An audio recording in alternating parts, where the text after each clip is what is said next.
is your local election headquarters. Welcome back. During the budget debate on Thursday, an amendment was tacked on following debate over funding early childhood education. The Republicans' budget makes reductions in the governor's plan to cover the lost federal aid for early childhood education, but that move was heavily criticized. Speaker Pro Tem Tanner McGee brought an amendment that states if the film tax credit is repealed, then that money will be used to make up the difference. He said the state should prioritize kids over movies, but the amendment won't be very effective this session. The film tax credit was advanced out of the House earlier this week, and filmmakers came to the Capitol to show how a movie set brings a lot of jobs to Louisiana. Ariel Salk reports. Action! I've got 600 men.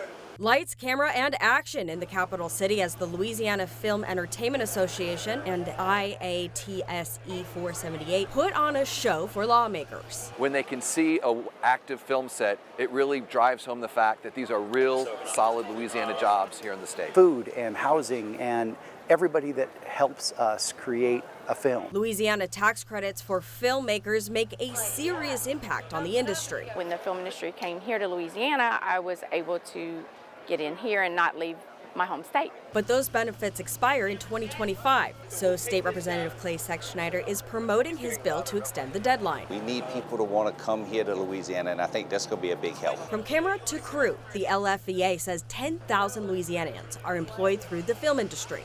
That tax incentive, we just can't lose it. Our families are here, we work here. If they didn't have anything for me to rely on in Louisiana, I'd definitely move around and try to find something else to do. Wednesday, a short film was shot with pirates, fog, and even a zombie on fire, demonstrating how many lives this impacts. And the special effects will have your head spinning.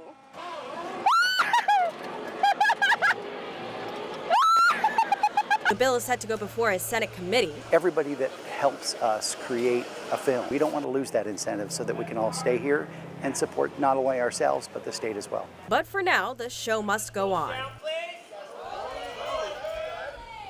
This week, Governor John Bel Edwards spoke at the Baton Rouge Press Club for the final time as the state's leader. He reflected on his time in office and spoke about his goals for the future. The governor has a long list and he would like to accomplish before turning in his keys to his office. This includes raising the minimum wage over $7.25 and giving teachers a pay raise of $3,000.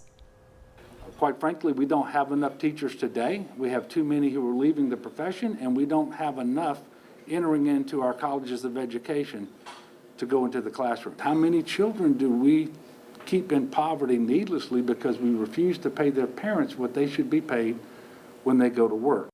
The governor also discussed the death penalty. He said in the past 20 years, only one person was executed and 6 were exonerated, costing taxpayers hundreds of millions of dollars. He also brought up the abortion ban, and he's now asking legislators to create exceptions when it comes to rape and incest. And debate has sparked over which parts of LSU should be renovated. Kim Mulkey is calling on the legislature to put money towards the PMAC, but some professors say there are bigger priorities. Ariel is back with those details. It's time, and we are a proud university and state, and we have the resources. After winning the NCAA championship, LSU women's basketball coach Kim Mulkey says it's time to spend some money to renovate the PMAC. We just need to get it done.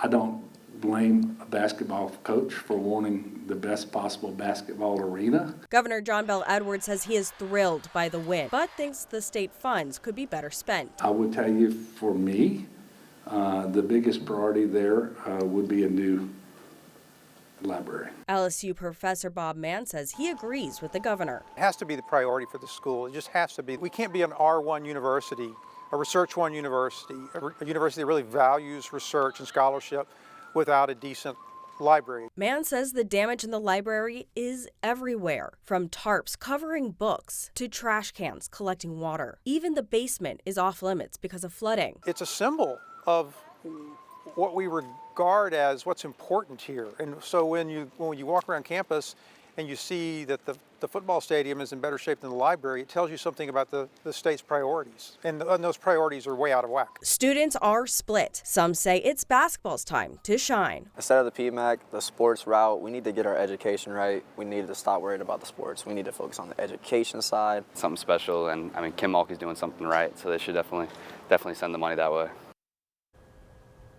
Coming up, while the minimum wage fight took a hit here in Louisiana, there is a new push in Washington for a federal increase.